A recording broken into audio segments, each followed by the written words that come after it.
One of the first cases who came to us had an infection following an ACL reconstruction at 1 year with severe pain and swelling in the right thigh. His symptoms started 6 months after the index surgery and persisted in spite of the primary surgeon's attempt at debridement and graft retention.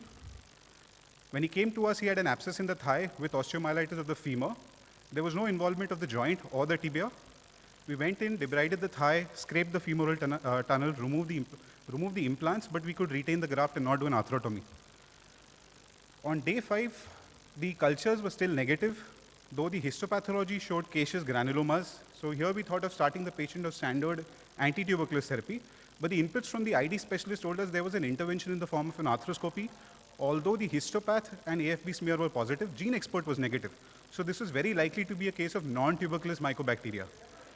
We extended the incubation, and on day 21, it grew Mycobacterium fortuitum, which is an NTM.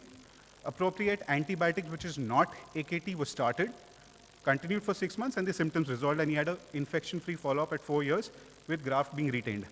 There are very few similar case reports of osteomyelitis following arthroscopy.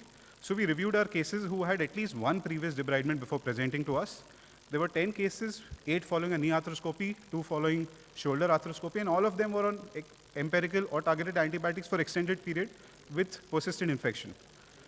When we looked at the onset of infections, there were 5 who had early onset infection after the index surgery within the first month, and 5 who had late infections after 3 months of the index surgery. But they came to us at a much later stage, having had previous debridements and antibiotics. Now, there are certain classic differences between the two groups. The ones who had an early infection all had intra-articular involvement with portal site tenderness and adjoining osteomyelitis with restricted range of movement, whereas the late onset infections had only extra-articular osteomyelitis with no joint involvement and full range of movement of the joint. Now, we had to resort to atypical or modified incisions in these early infections to excise the discharging sinus, the portals, the scars, whereas in the late infections, we could get away with local excision of the sinus and the surrounding scar. The most important point was graft and the implants had to be removed in all cases with early infection, whereas we could retain the graft and remove only the offending local source like the ethibond, suture material, or the metalwork. Non-tuberculous mycobacteria were the causative organism in 5 of these 10, and we got 70% culture positivity. Antibiotics were given for a period of 6 weeks to 6 months based on the causative microorganism. 2 cases had a recurrence within 6 months of our debridement. 1 had a retained ethibond within the PCL bony avulsion. Once we went in, removed that bony piece and the ethibond, the infection settled. And this was in spite of having an MRSA on the first debridement and giving appropriate antibiotics. The second case had an arthroscopic Bankart repair. After our debridement, cultures were negative. Empirically, he was treated for NTM.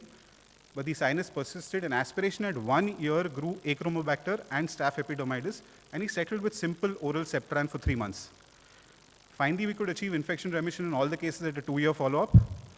What this study shows us that early infections give us a small window to diagnose, address aggressively, avoid empirical antibiotics, and do not forget the role of histopathology.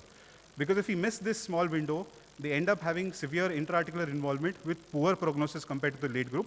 And ultimately, the joint biomechanics becomes questionable, for which the primary surgery was done in the first place. Thank you.